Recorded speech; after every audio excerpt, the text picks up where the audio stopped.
So on today's episode, we're talking with Sam Thomas, a genuinely inspiring, wonderful guy from Brighton, who's doing amazing work in men's mental health and suicide prevention. He goes very deep and honest about his own times of where he's hit rock bottom, from nearly losing a child to even thoughts of suicide, going through his entrepreneurial career. We then also look into the whole challenge of going inward to understand I'm enough, and then really being brave and going out there and harnessing the help of those around us. And he talks beautifully about some examples and stories of how him asking for help has really changed his life. This conversation genuinely left me inspired and truly humbled. Sam, welcome to the Gift of Help podcast. I'm really excited about this conversation. We've only known each other a short amount of time, but it feels like there's so much alignment and open-mindedness and like-mindedness. So, we'll get into it. But thanks so much for your time on this. Oh, mate, absolute pleasure. Honour to be on. Like I said, we have only known each other short, but it does seem like we've known each other a long time, which is a lovely thing, right? We connected. I think just the way that we first connected, right, was that I loved the way that you reached out to me and was like, can we maybe just have this? I'm going to ask you a couple of questions as a way of getting to know you. And it was just, I was like, this is how every encounter should start, right? Absolutely. And the beginning of a beautiful friendship and relationship, and hopefully for this conversation as well. So let's get straight into it. So we're often influenced, if we think about it, from our early years. And for this conversation, I'm particularly interested about people's attitudes towards asking for help and accepting help.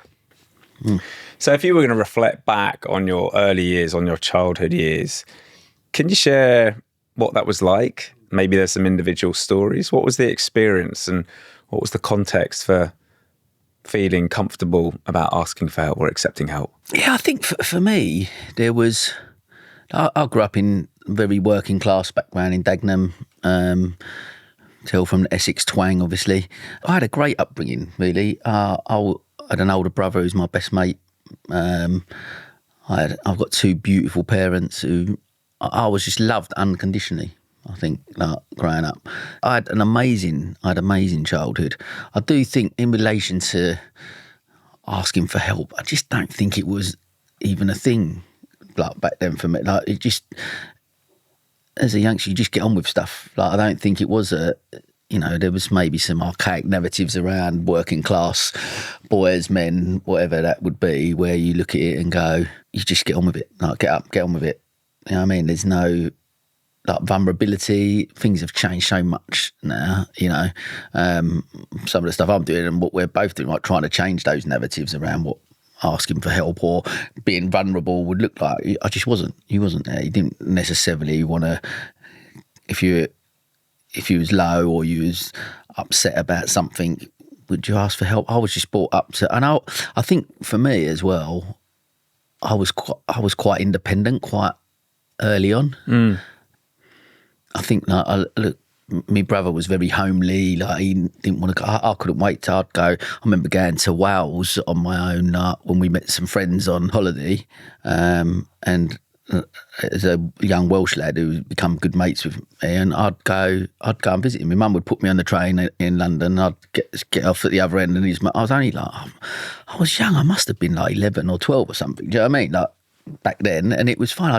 But it never fazed me. Like, I would go, and, like, my brother wouldn't even want to go on camp and stay overnight or something somewhere. Are you older or younger? Older.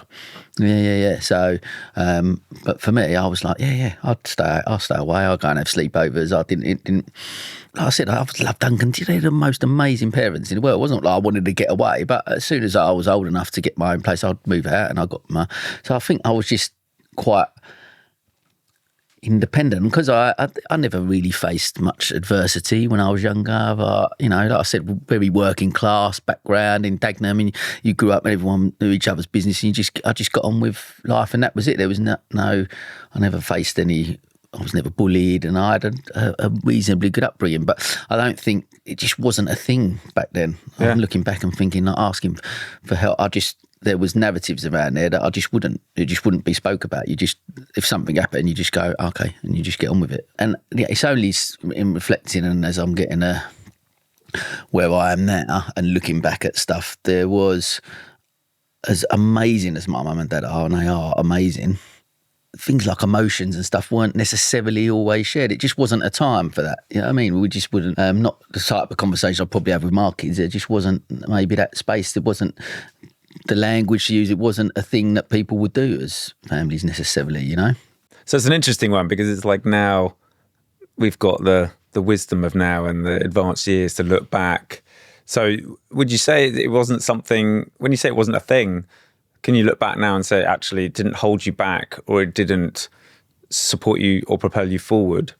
That sense of independence, or you just doubled down and got on with this stuff? Probably wasn't until I was in my late 30s, early 40s that you hit some adversity or some challenges and you then haven't got the skills or tools to be able to ask for help, and you don't know what that looks like. Right? So then it becomes quite insular, and then you struggle a bit more, and you don't know what, you can't unpack that. You don't know what that looks like, you know. And it's until you realise how important it is that you need, all of us will need help at some point in our lives, right?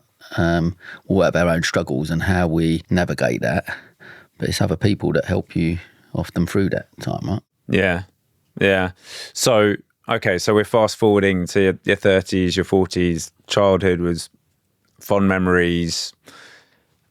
Was there a moment that you could share with us that where, I don't know, you hit rock bottom, it was a crisis point, it was I need to ask for help?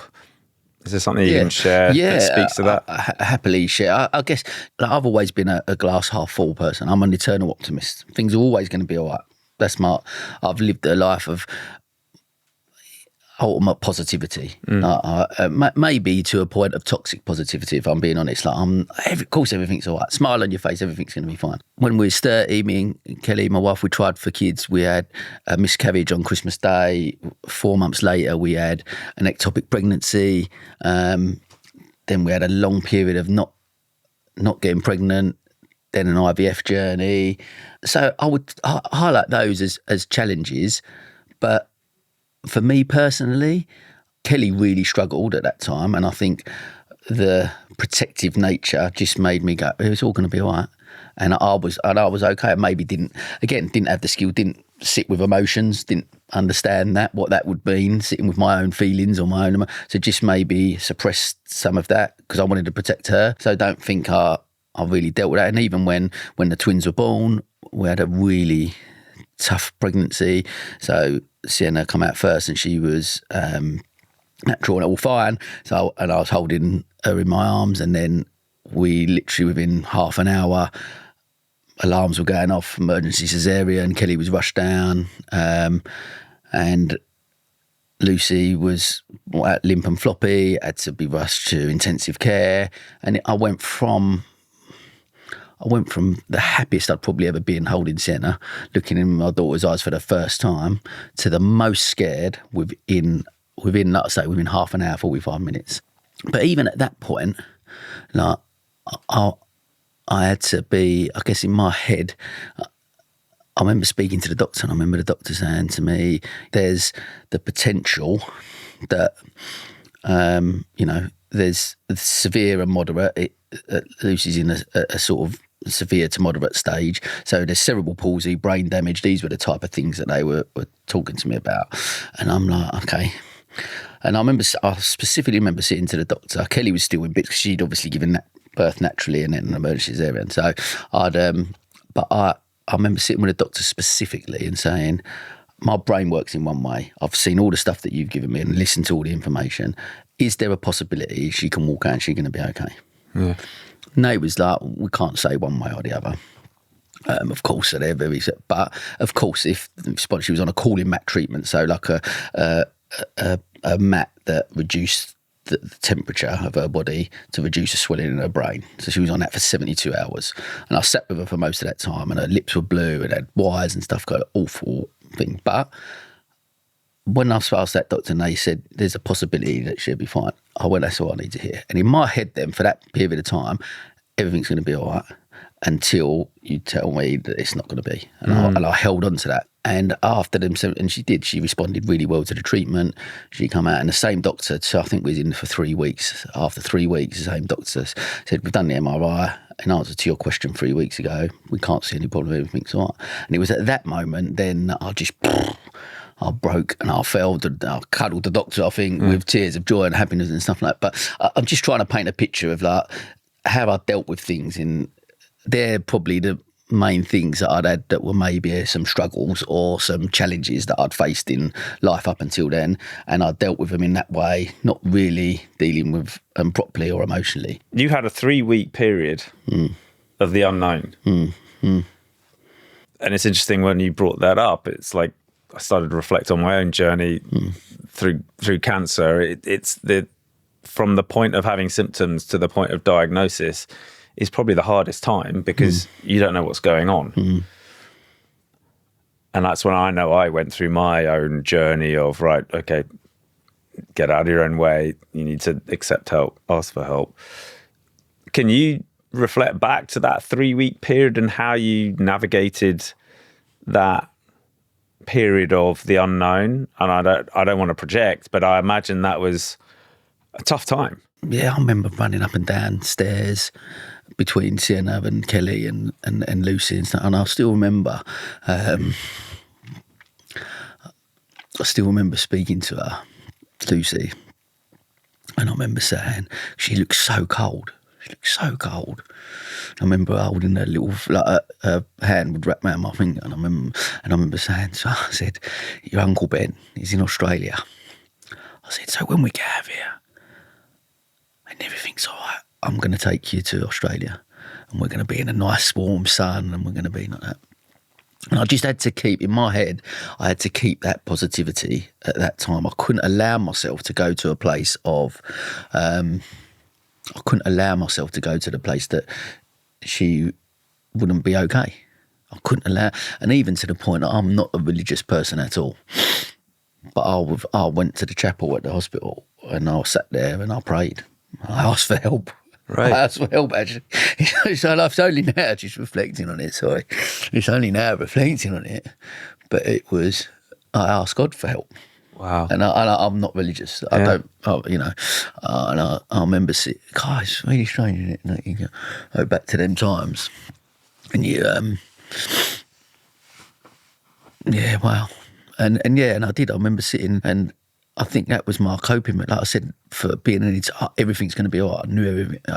My head, I convinced myself everything would be all right. If you take the Sam of today, older, wiser, braver, what might you have told the Sam of the new father to Lucy to how to navigate that 3-week period? I mean, it's wonderful that you can have that honesty to reflect. Actually, you got whatever the word is, spiritual. You sought from help from God. Source. But what would there be anything now you would tell Sam I think, of that day?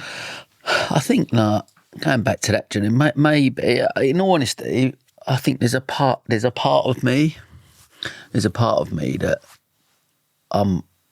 it was great that I was in the frame of mind I was, right? Because that got me through a tough period and I felt like I had to be the one that was, everything's going to be okay. Kelly was, for obvious reasons, was in a lot of pain and she was really stressed and upset and worried.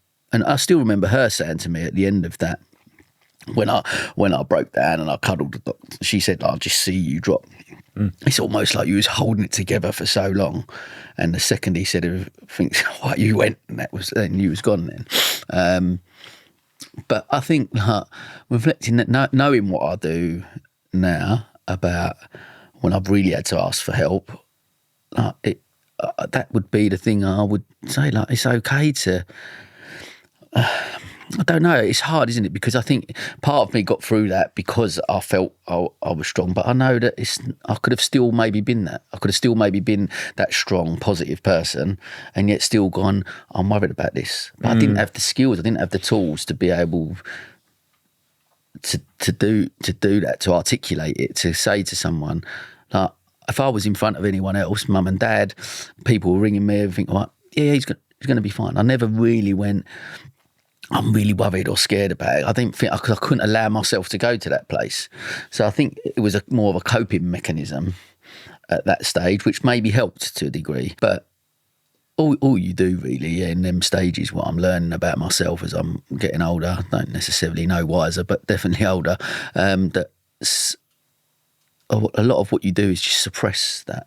Or you just suppress those feelings if you can't articulate. You don't open up about them. You don't say, I'm struggling with this and, I don't know how to navigate this. I'm really worried. And I think I just think there's what I've learned, especially in this last year, is that how much emotion I've suppressed over my life, really.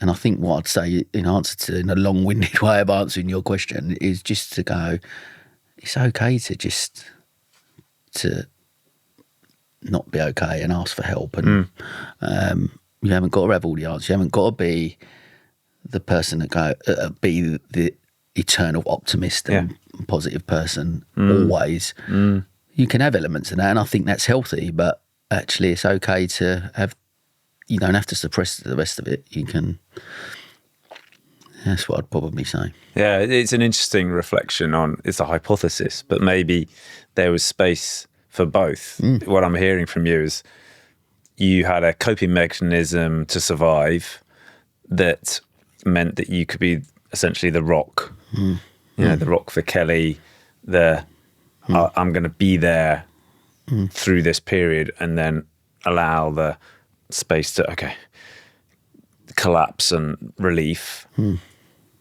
But perhaps there was also space for that resilience, that sense of strength could have been reinforced by the pockets, the windows of being able to share whatever was being suppressed. I mean, it's a hypothesis now. But I love that. I think 100%. One of my big reflections, and one of the things I'm trying to teach kids as we're going into schools is actually, and this is one of the things, again, you reflect back on your childhood, as we've mentioned before, right? But I wasn't given the skills or tools to understand and process my emotions.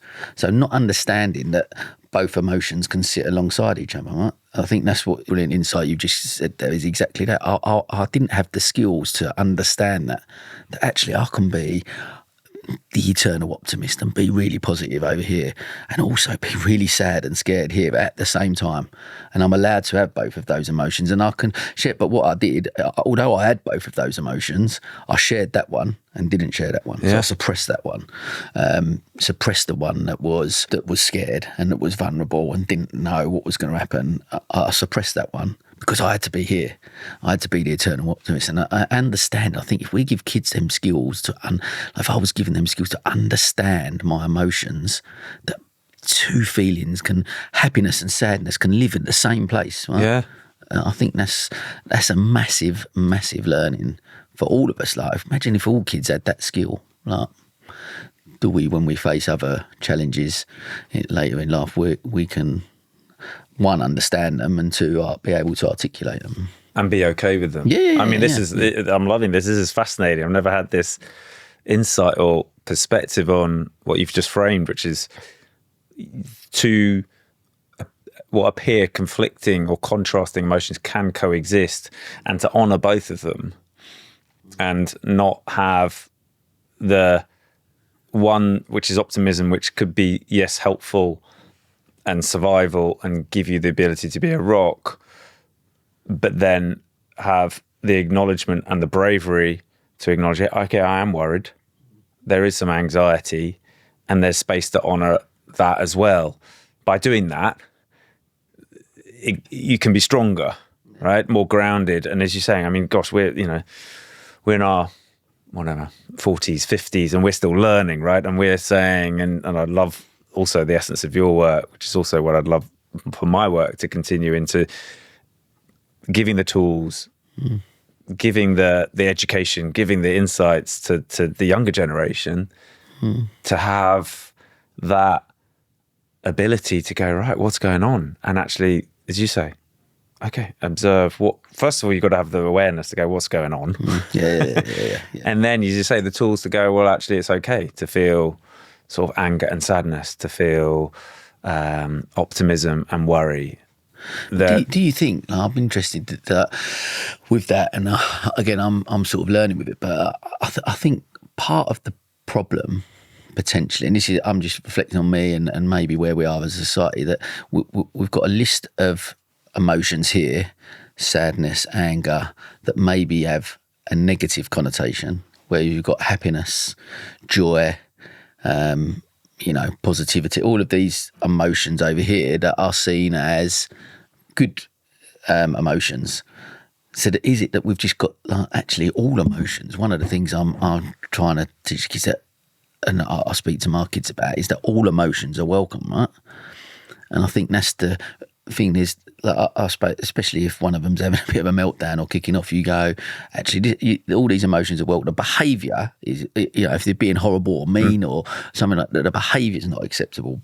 But 100% that emotion is welcome, however that comes in. And it's just that we're given, I think if you ask most people, there'd be, these are emotions, where would you put them? Good emotion, bad emotion.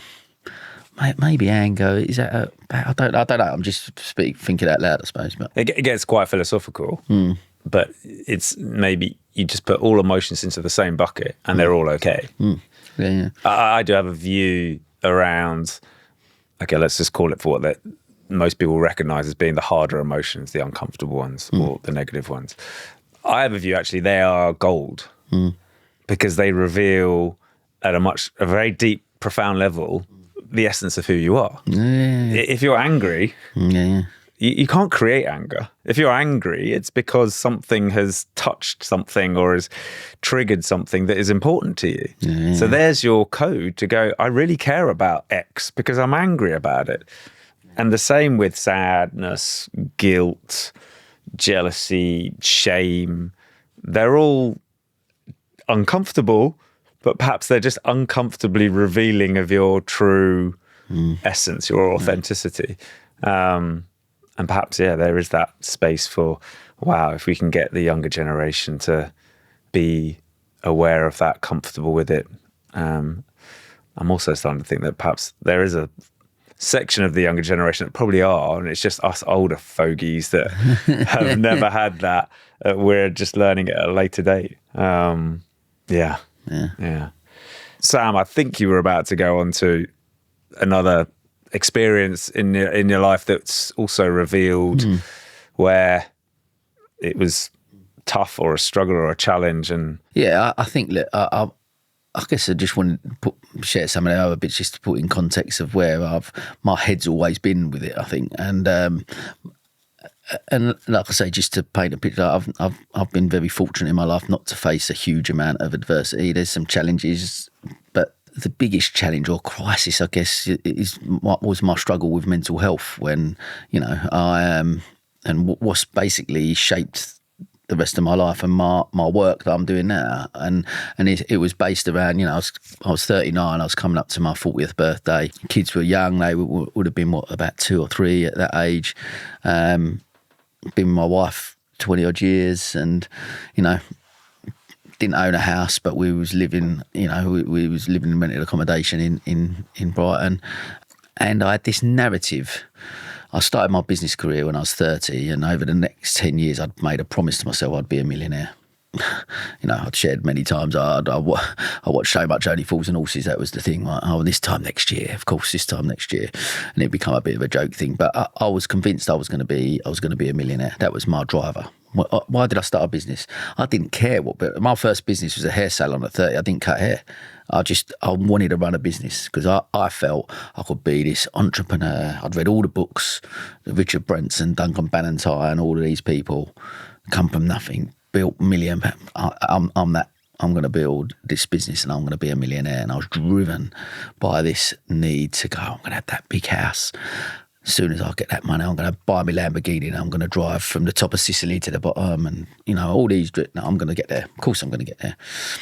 And I got to 39, and as I'm coming to my 40th birthday, I was probably the furthest from that I'd ever been.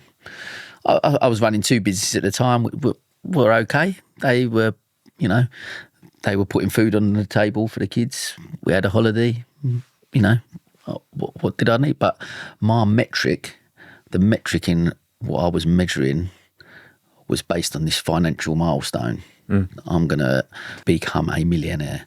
And because I hadn't hit that, I had this gnawing sense of failure, that I haven't achieved what I'd set out to achieve. I was the opposite to a successful entrepreneur. I was a failure.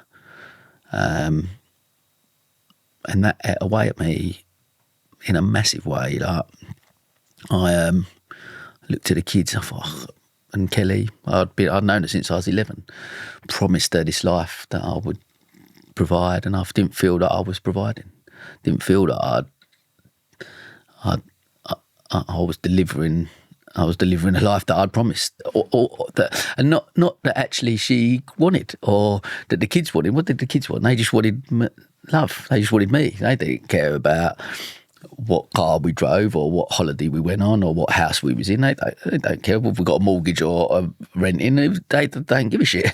They just want you to love them, and I did. I loved them unconditionally, all of them. But society's narrative would have looked at me, and you know, I've shared it many times. The dictionary definition is still the attainment of fame, wealth, and social status. No. So that's the dictionary definition. I'm looking at that going, and all the people I aspired to be as this entrepreneur, I was nowhere near that. So if that's what success is, I'm not that. I'm the complete opposite. So it just, and I'd spoke about this period of time lots over the next few years, and it wasn't until last year that I really relived that moment, and I unpacked it. I unpacked what I went through at that stage and how low I went, and I didn't acknowledge it, I don't think, properly until I revisited it in depth last year. And I went to a very, very dark place, like to the point I didn't want to be here anymore. I still remember. I'm reliving that moment. I still remember, like, getting up every day, putting on this mask, trying to be this guy that everyone knew, the eternal optimist. I'd lived that life of being an eternal. I'm always positive. Sam's always, everything's gonna. Sam, he's a cheeky chap. You from Essex. He's a geezer, isn't he? And I just kept withdrawing from people. Mates was ringing me up. I ain't heard from you. Are you all right, mate? And I just wouldn't answer the phone. Didn't want to speak to anyone because I couldn't be that guy. I'm the guy that you ring up and you go, as things say, yeah, brilliant, mate. Smash it, busy at the minute. So busy. Great. Yeah. Oh, yeah, I'm having living it up. Brilliant. Everything's great. Didn't want to be the guy when you ring me and go, actually, mate, I'm not in a good way. I feel a bit down at the moment. I'm not down. I'm never down. I'm saying everything's all right. So what do you think, reflecting back, was holding you back from giving that answer? Just, I think, I think I was just scared of being that person. I felt like it would be, again, back to these archaic now, like I felt like I didn't want to be a negative, but I was a positive person. So if I started telling people I'm down and I'm struggling, then I'm a negative. I'm not. My identity's wrapped up in this person over here. So I didn't want to admit to myself or to anyone else that I was this person. So, but by doing that, you just isolate yourself more and more, and you withdraw. And then you get to a point where I remember absolutely crying my eyes out. Just couldn't. I weren't sleeping. I got up and I just cry. And I still remember that day. I remember walking out to I'd come out of the toilet and I'd wipe my eyes. I was meant to go to a meeting and I walked out, give the kids a kiss and Kelly, and then I walked out, sat in my car, and I just sat there crying my eyes out for ages. Didn't turn the engine, I just sat and I just was like, everyone will be better off if I'm not here. That was the reality of it. That was the reality at that point for me. And I still look back at that time and think, I don't know why, what switched for, what made me get out of the car and walk back in, but I did. And the second I did, things started to change a bit, because the second I walked in, the kids ran up to me, I love you, Daddy. And he cuddled me, I love you, Daddy. Kelly, she I was just like distraught. I was just crying my eyes out, and she cuddled me. Like, what, are you all right? And I was like, I'm just not in a good place. But for me at that moment, like, I'm looking at this shit all wrong. Look at what I'm doing. I'm here. I'm struggling, and I'm measuring my metric in which I'm looking at my life is based on this financial milestone that society or myself have put this narrative out there. And look at me. I'm surrounded by love. Unbelievable amounts of love. Like I've mentioned my beautiful parents, my brother, mates who I've grown up with who walk in front of a bus for me and I'll do the same for them. Yeah, people within the business community who, just I could pick a phone up to any of them at any point and they'd be there to help me if I'm not. Surrounded by love. The metric in which I'm measuring my success is based on relationships. I am having it off. I am. You're a millionaire. I am a multi-millionaire. Yeah. I am a multi-millionaire. And I'm like, okay. And then I guess that for me has shaped so much of these last 6 years. Has just shaped this journey and this, I guess, my way of looking at the world and inquiring about what other people think success is and why that is. Like, why can we not maybe change this narrative? Because I know if I'd changed that narrative for me, but then maybe I wouldn't have got to that point. So you talk, and thank you for the sort of honesty and the share. I can see it's not an easy experience to relive. How did you, and since then, navigated through that? What I'm hearing and feeling from you, there was a realization, a dawning of actually, I'm surrounded by beautiful people, relationships and love. Then what? So you're in a dark place. You've shown your vulnerability to Kelly. Okay. So then what were the sort of mini next steps that took you out? Yeah, I think there's a couple of things and not really recognise until you start unpacking it. Like, over the last few years has been a real journey for me, and I think there's only really been a major shift in probably the last year has been a really big shift, because over them last year it was definitely a realisation and a belief in going, actually, okay, I need that. I'm surrounded by love, so I've got people around me that will help and support me. So it's okay to lean on that. It's okay to what I recognised at that point and over the next few years was actually it's okay to go, I'm struggling a little bit today.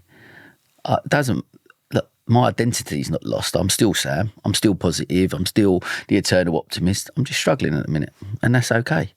It goes back to those, like, recognising two emotions can exist. Yeah. You can still be you, independent, optimist, but actually struggling, sad. I'm going through a hard time at the minute. I'm going through a really hard time, and I'm going to share that with you. And by doing that, showing that, like, people, mate, what can I do to help? Or, what, have you looked at it like this? And then I'll get my energy from people. Right? I'm a people person. I can be shattered and not slept for about a week, and you can put me in the middle of an event, and I'm going to get my energy from people because that's how I love that. Right? So I know that fills my cup, and I get energised. So surround myself with more people and say I'm struggling. I don't know. I haven't got the answers to this problem at the moment. How do I navigate that? Do you remember? I don't know if there's a specific moment you can go from Sam that's doubled down on being independent, glass half full, optimistic, hit a real low, the lowest of the low, let's be honest. Is there any memory or an imprint of going, actually, there was one time when I just went, I'm struggling, or I reached out to whoever it might have been, I know, Kelly, a close mate, a professional friend? Yeah, I think there's been a few times over the last few years where I have, and bear in mind, like the last few years I didn't have that, I'll call it an epiphany at that point where the kids and that definitely changed my narrative in my head, right? So that helped me and I got through that. But over the last few years, that old archaic narrative has still played on me when things, you're struggling financially. Let's be honest, like I'm looking at the money in the bank and going, shit, I'm robbing Peter to pay Paul. And you're like, I haven't got money. I'm a failure again because I haven't got to this point. So you struggle with that. And there's been points where I've gone, I can feel myself withdrawing again. I don't think there's been a specific moment where I actually went, I've completely changed this now. I'm still on that journey to it. But there's definitely been periods where a close friend of mine who we chat about business all the time, and I felt like I could open up, and I think by sharing how low it got for me in the past, I never want to be there again. I don't think I've been there. I've been in some, again, dark places, but never that low again. But again, what's probably helped me not go as low as that is going, I am struggling at the minute. And then people are checking in, and people are asking me if I'm okay, and I'm going, I need to be around people then, and I need to go out and get that energy and try and ask for that help to get. This is the problem I'm in. I haven't got the answer to this. What does can you help me? And they go, yeah, mate, of course. Like, what have you looked at this? Like, whether it be financial, and it's really hard for someone who's independent and someone who has grown up with that narrative in my head that I will survive on my own, and it's embarrassing and it's shameful, and there's all them feelings of guilt that if I've had to say, yeah, can you lend me a couple of, whether it be my mum and dad or whoever, going, I hate that, and it gnaws away at me.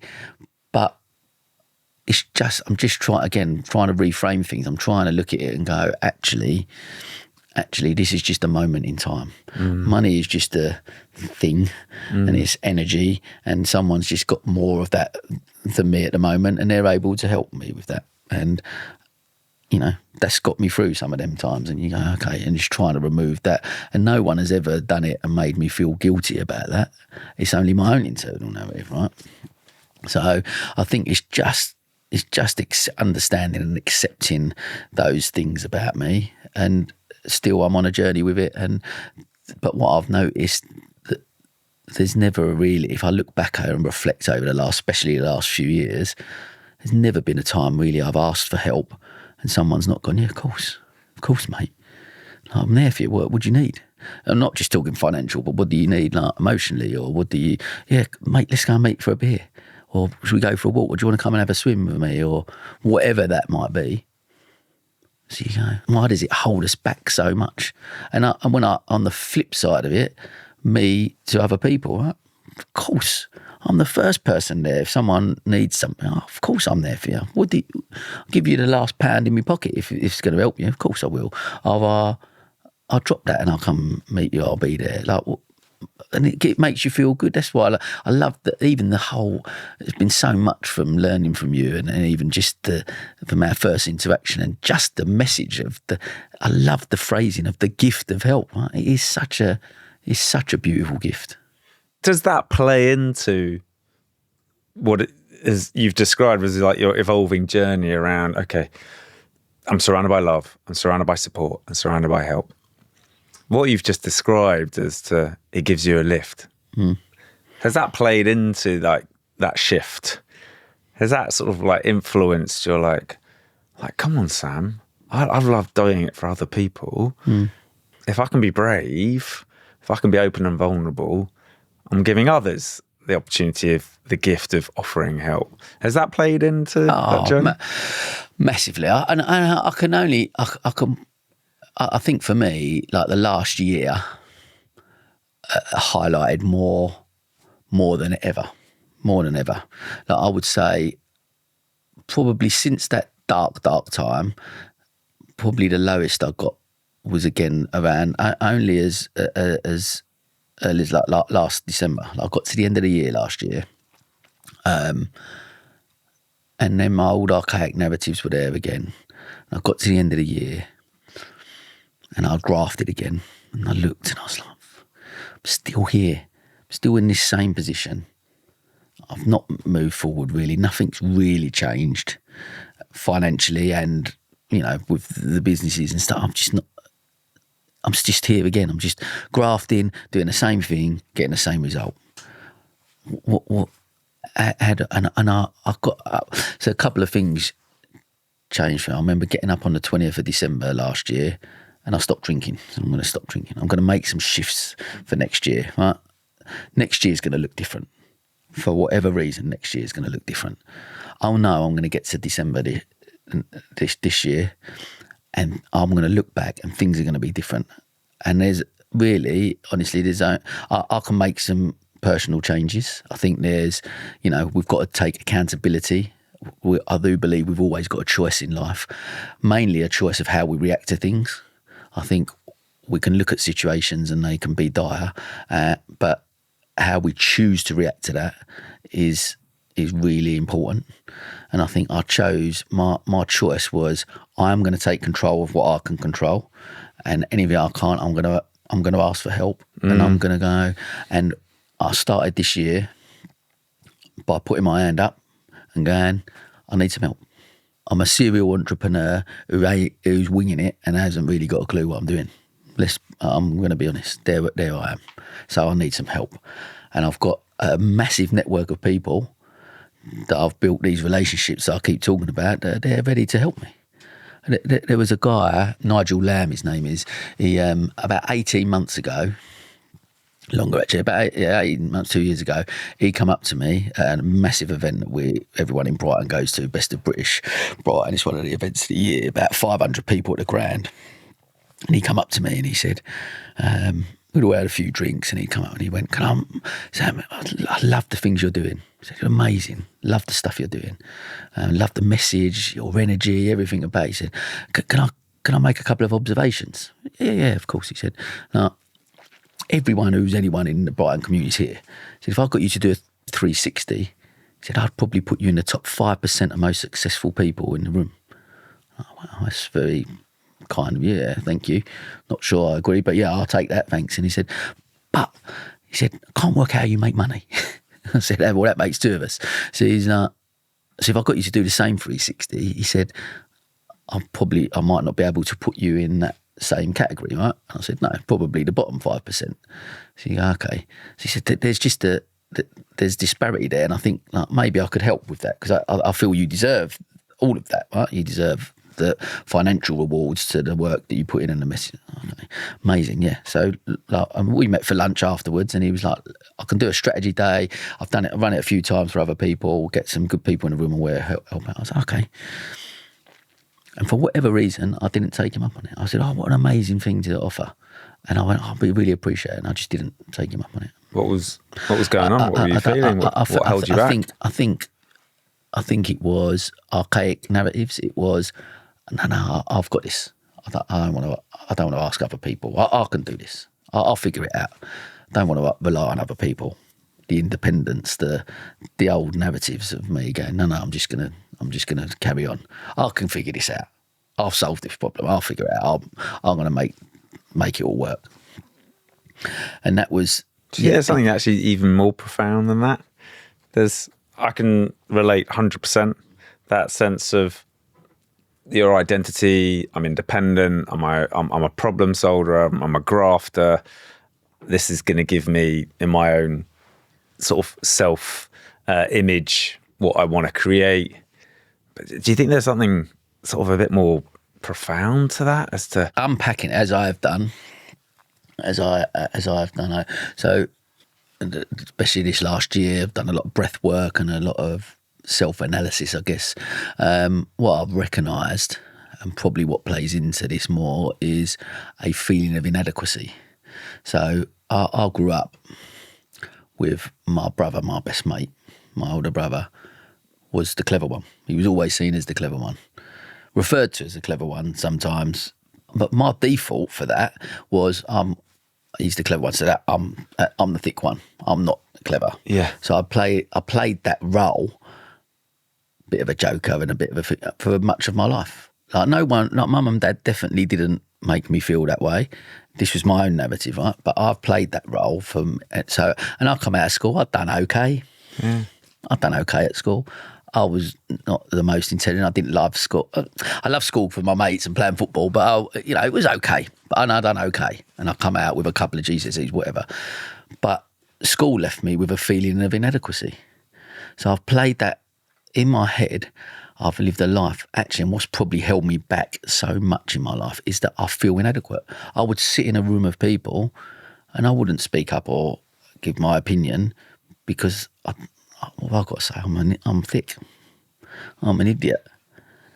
I could host an event in front of 150 people. I'm hosting the thing. I'm standing up with a microphone in my, and I will still talk about myself. I'm the least articulate person. I'm going to say this wrong, but derogatory to myself. Even though I've got 150 people in the room. I'm hosting this thing, and yet I'm the one putting myself down about it because of this feeling of inadequacy.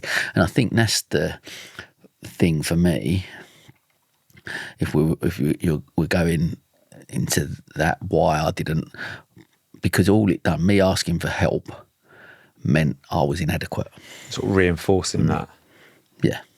This is fascinating because it goes back to actually the top of the conversation. We were talking about childhood, and it's often we don't necessarily have access or the clarity is not there to pinpoint that. As you're honestly saying, it was never done with malice, but we're children, right? So we will create narratives and stories and attachments to, if my brother's being celebrated as the clever one, to use your words, then by default, I'm not being told I'm clever, so therefore I'm not clever. And it's fascinating, and I've done this with my own self-discovery and therapy and analysis, of then giving some grace and compassion to that younger Sam or younger Ashley to go, okay, so then it's understandable that you've grown up with that, what you're calling narrative, archaic narrative. And I feel, be curious to hear if you feel the same way, of going, if you can give some gentleness, some compassion to that, it softens it and you get less intensely attached to it. And what I'd be really curious about, and I can be honest and say this is also much a question that I'm sitting with at the moment myself. With your honesty around this self-narrative of inadequacy, do you think there was an influence of that subconsciously, or whatever your view is in terms of spirituality or the universe, that might have been sort of self-perpetuating I'm not getting to this position of abundance or financial comfort or success or fulfilling your potential? So the question, actually, what I'm trying to suggest here is, do you recognize or do you believe in that? Wow, the narrative actually has held me back, because even if I'm subconsciously, it's there somehow, it's putting out to the universe that then it doesn't come back and provide the means, the abundance, what you're worth. What's your feelings on that? 100%. 100%.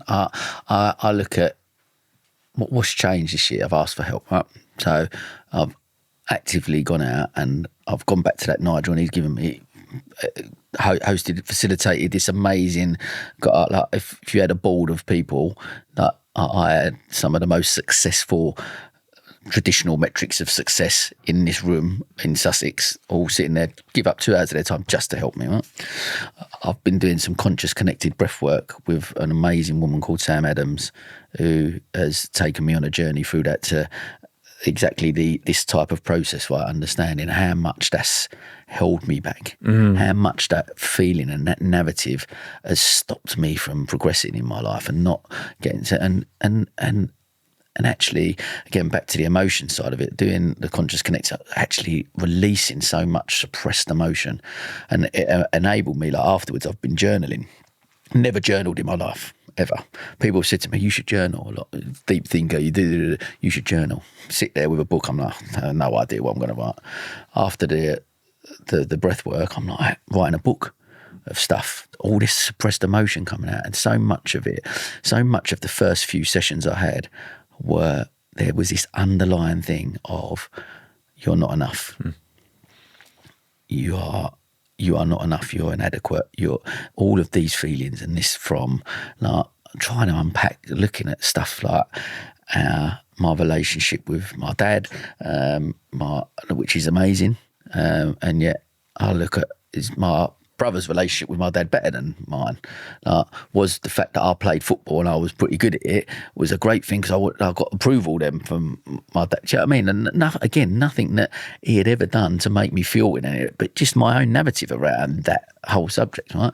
So you look at all them things, and what's been nice for me over this process and getting to where I am today is the last session I done with that. I wrote a legacy letter before I'd done the breath work. And the legacy letter was the person you want to become. Right? Mm-hmm. So on your deathbed, you're looking back, this is what people are saying about it. And what was amazing about that process, I wrote this legacy letter. What was wonderful is I read it back out. I read it back to her after we'd done it. And I was describing who I am now. And I was like, wow. And then we done breath work, and then I cried again, as I've done every time. And then I got up, and because I love drawing, and she always said, like, because you're creative, you'll probably draw or write or whatever. I drew a picture of me now, walking along with a little me holding hand, and all I wrote round was, you are enough. Mm-hmm. You are enough. I am enough. I am enough. And I'm like, wow, this shift. Today I feel like I'm enough. Like now I feel I'm not, and it's no surprise that I'm here in this position now, sitting talking to you today, and we're coming up to December, and I'm looking back, and it looks a lot different. Everything looks a lot different. Right? I'll be honest with you, I'm probably in a worse financial position today than I was last December, right? But pardon my language, but I'm surviving.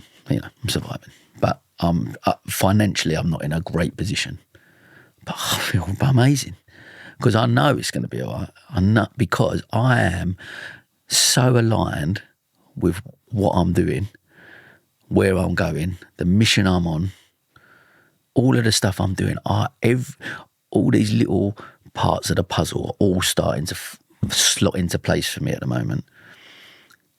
And that feels amazing. And I feel that I'm in a position right now today where I can look back and I go, if I died tomorrow, irrespective of what I achieved or what I've done, I am enough, because what I am living in alignment with values, true to myself, my authentic self. That's got to be success, right? Wow. Why this is so relevant, I guess, is what's got me there. What's this podcast about? What's changed this year compared to 46 years prior to this is me going, excuse me, I need a bit of help here. I can't do this on my own. I need some help. Can you help me? Of course we can help you, Sam. And here we are. Things look different. Things look very different for me. And wow, what that's going to do. Where I'm so, next year, I feel like I'm standing in the Yankee Stadium. I've got that pattern. I'm hitting a home run next year. That's how I feel right now. Who knows whether that's going to be the reality of it? I don't know what's going to happen next year. Let's be honest. And I'll probably hit some more challenges and there'll be other things. But I feel in such a good mood because I've got clarity on my mission of where I'm going, what I'm doing. I'm living in alignment with values. And you know what? I've got an amazing group of people around me that are supporting me and helping me to maybe achieve that. What I'm finding fascinating is, Sam, if I'm trying to sort of unpack this, which is where my mind works, is there's this combination of the internal work, the bravery, the self-awareness, the vulnerability, combined with the external support, love, generosity around you. And what I'm really finding fascinating, it's very topical at the moment, of this spirit of it's got to start within, right? So wonderful share, and really admire your honesty in this whole spirit of genuinely feeling and tapping into and believing I'm enough, right? But that's, for some people, your journey sounds like a long journey. I'm on a similar journey.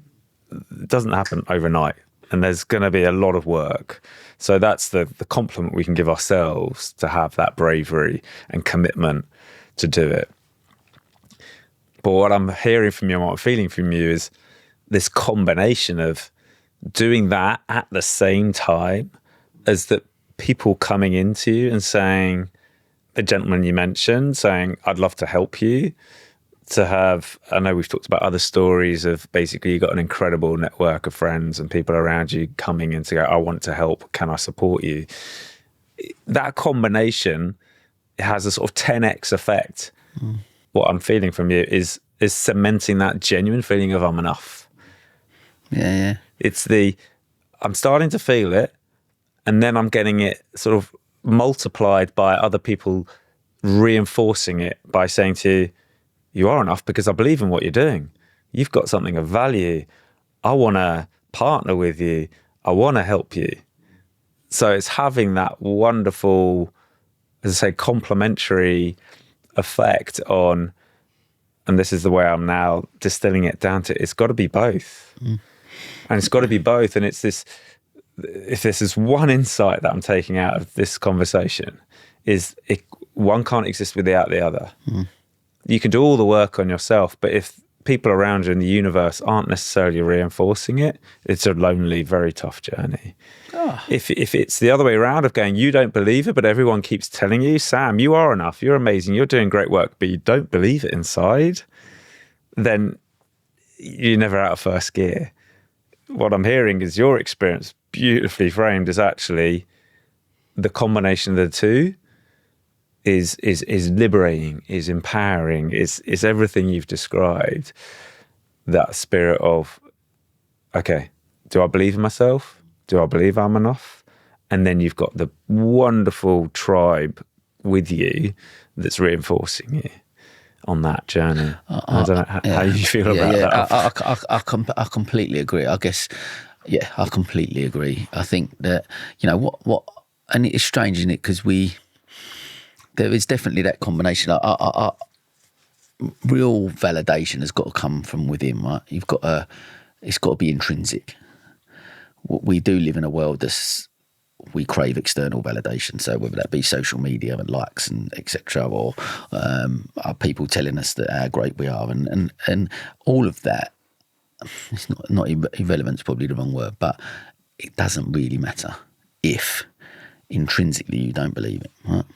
If my internal narrative is earlier this year, so I'm saying where I am today, right, which is an amazing place to be, feel in a good place, right, and that's a lovely thing to say. People asking me, "You all right?" And I'm going, "You all right, mate?" And I'm going, "You know what? I'm okay at the moment. Things are really good," and I can say that wholeheartedly, and be honest about that. Not a fake. Yeah, I'm fine. I feel like that. I'm only going back a couple of months, probably not even 6 to 8 weeks ago, where I wasn't, where I was feeling a bit. And so there's still been a journey this year. Although I'm here today and I'm in a good place, it's been a journey to get there. At the beginning of the year, February, I had as much external validation as I needed. I done my 100th episode, and I had 150 people in a room, were all there just to celebrate with me, to celebrate that day. And I got a standing ovation to watching the 100th episode. The amazing amount of comments I had afterwards, and just some lovely messages from beautiful people. And I felt, if you could have bottled that night, honestly, it was magic. It was magic. And I've probably lived off that this year.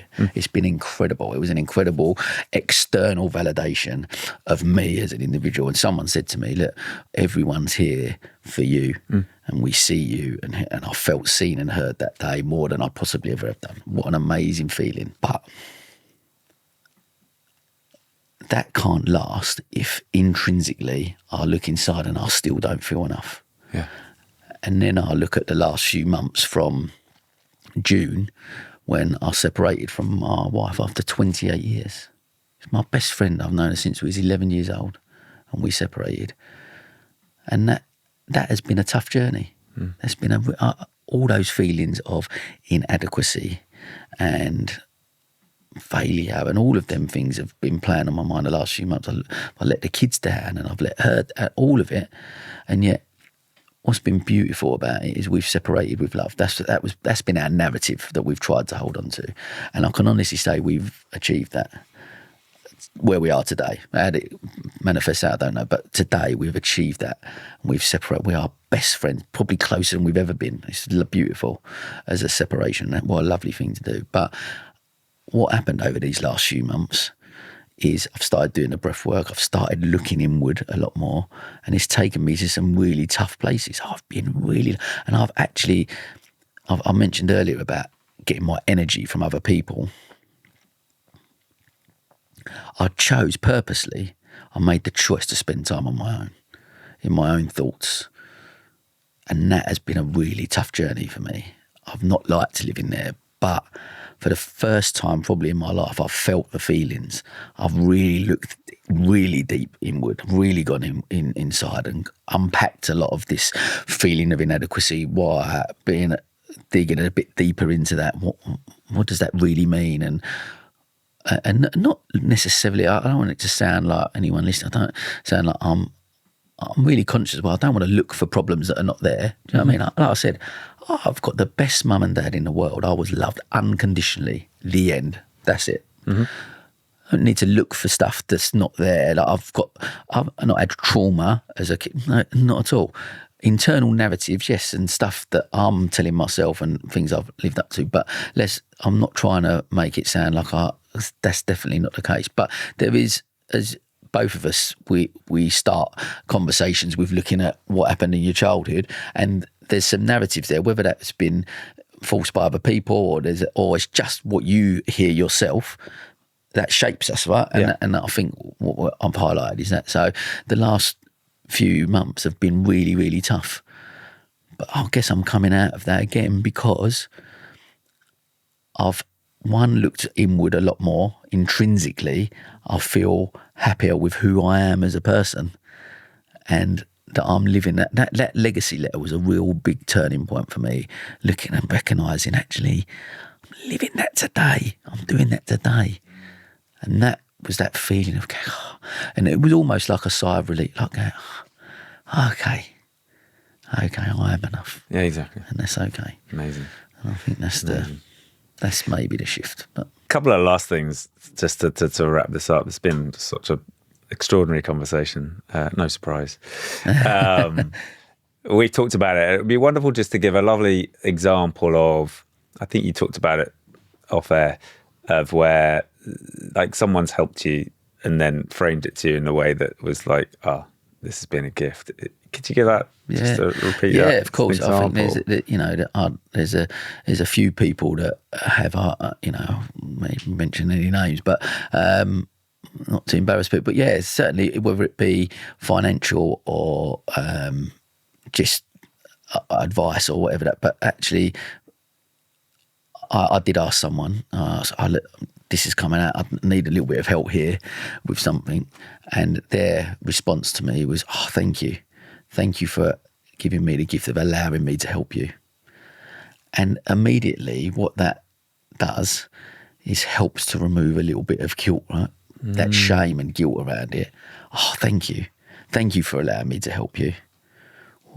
What a beautiful thing. What a gift that they then give back to me. So they're telling me I've given them a gift. They've given a gift back to me, right? All around help. Like, I felt lighter. Bear in mind, me asking for that help plays into my old narrative. I cried when I asked for help. Played into my old narrative of inadequacy. I'm asking for something. I'm asking for help. I feel inadequate. So it's playing into my old narratives, right? They relieved that by going, thank you. And he done that based on the fact he'd listened to our podcast that me and you did, right? Which was a beautiful thing. And he said, I love the way that Ashley had referred to it, this gift of help. And he used those words to me. Thank you for giving me the gift of allowing me to help you. Beautiful. That made me feel better. You've now imprinted something for me, and I would wonder if you're considering it as well, of a practice to do this in the other way around. I mean, I know you, Sam, you're like the most generous, how can I help person in if not Brighton, then certainly in this room. No, but I'm just thinking about it as going, this is the reminder. I use this in a lot of like my talks and podcasts, is to communicate that back. The sense of reinforcing it has been a pleasure. We often use that language. Yeah, it's a pleasure. But to pick up on that example of when someone has helped you, so what am I trying to say here? Will you now use that terminology, that practice of like when you've helped someone to actually reinforce and go, thank you. It was a gift, or it gave me a boost, or genuinely it was a pleasure. Well, on a smaller scale to how this person helped me, I did do that for someone. Like someone said, on a couple of occasions. But again, and I have used it, and it makes. I said, my response to them was, "Thank you for being so brave for asking. Thank you for being so brave for asking, and thank you for allowing me to do it. I know it's not much, but hopefully I can help. And thank you for letting me do that for you." It's a wonderful phrasing. It's like, thank you for allowing me to help you, because it's been a real gift. Yeah. If we reframe, like, what does it look like? Like, that's why your work's so fascinating and so brilliant, I think, because what does it, imagine reframing that. Imagine if we was all like that. The world just, do people struggle less? Like, I'm looking, the work I'm doing within the space around mental health and suicide and all of that, trying to, what does it look like if there isn't the shame and guilt that surrounds asking for help? There is a gift how does that impact that mental health crisis? How it's made, I will speak from my own experience, I've just shared, but how it's made me feel. They took that, the people that have helped me, they have taken that shame and guilt of me asking for help and gone, I've got this, absolutely no problem. Like, it's a pleasure to help you. Let me help you. Allow me to help you because I really want, I've got this. And that's it, the end. Forget about it now. I've done that. Let's just forget about it now. And we're all going, brilliant. Okay. The guilt and stuff, less guilt, less shame. And if we can change them narratives, I think that helps. It's amazing. We can frame it as being, here is one of the most simple but powerful antidotes to guilt and shame, inadequacy. So to close this off, in the spirit of being courageous and in the spirit of allowing people out there, whoever's listening, to experience this gift, with all the work you're doing now, amazing work around mental health, suicide prevention, your Right Mate campaign, is there a ask for help you want to put out there to people listening, out there to the universe? I think my biggest ask is something I do every Monday, right? My biggest ask is to check in on people, right? For the whole campaign, you're right, mate. I think I really believe that can shift the needle a little bit. I believe, and my ask is just if you can help as much as possible to spread that. Just even if it's just every Monday or once a week, every day, hopefully, but if once a week, that reminder that you just go, I'm going to check in on someone. I think that would be my ask if I'm asking people for help. It would be that, just because I believe that we can that regular check-in. Because I know, like someone said to me, how successful has the You Right Mate campaign been? And my answer is always, how do you define success, right? So has it gone viral? No, it hasn't. But have people sent me a message going, I sent this to someone and they were struggling, so thank you for doing that. Great. Ultimately, how much it's helped me. I've explained the last few months how tough it's been separating from my wife and what that's looked like. People, you included, will message me and go, "You're all right, mate." And actually just seeing that phrase, like, and I've had people who have messaged me going, or called me, and maybe when I've been feeling a bit low, I might have not answered that. But they put that phrase, me knowing that I'm running a campaign, going, how can I not answer that? Right? So it's helped me. it has really helped me over the last few months to go, I need to tell people how I'm feeling. And I think a couple of times you have asked me and I've gone, actually, I'm struggling, and you reciprocated when I've asked you, and it just allows people to have that open dialogue and that conversation, right? And I think, so that's my biggest ask. I just, as I do every week, just please check in on people, ask that question, because it could save a life. And is there a bigger gift we can give? Sam, amazing. This conversation has been a gift. Really enjoyed it. Thank you so much for your sharing, your honesty, your bravery. I wish you all the luck and all the best in your work, in your campaign. You're all right, mate. And yeah, really appreciate it. And you. Oh, thank you, mate. Honestly, like I said, I think when we first had that very first conversation, I think I cried on that time as well. You obviously have a gift to yourself of holding a space for people, and you did that day as almost every conversation we've had since, which is always wonderful. So thank you for the work you're doing and allowing me the time and space today. So I'm grateful. Been an absolute pleasure. Cheers, mate. Cheers, mate. Thanks so much for listening. And I'd love to hear from you about your own experiences with help. Perhaps insights on some mental blocks or the challenges you face, or even ways that you're overcoming them. You can reach me on email at ashley@thegiftofhelp.org, or you can search for Ashley Usiskin and DM me on Facebook, Insta or LinkedIn. And if you've enjoyed today's episode, a like or a comment will always be massively appreciated. And please make sure to subscribe to keep up to date on new episodes. And lastly, and most importantly, please share this with someone you think who could benefit from hearing this. That independent, proudly self-reliant, and maybe stubbornly resistant to help friend, family member or colleague. Imagine how wonderful it would be to encourage them to welcome more help into their lives. And of course, the chance for you to feel good about changing the life of someone you care about, and then also the lives of those around them. And I'll leave you with the final reminder that we can all trigger this gift of help every day simply by helping yourself to help each other.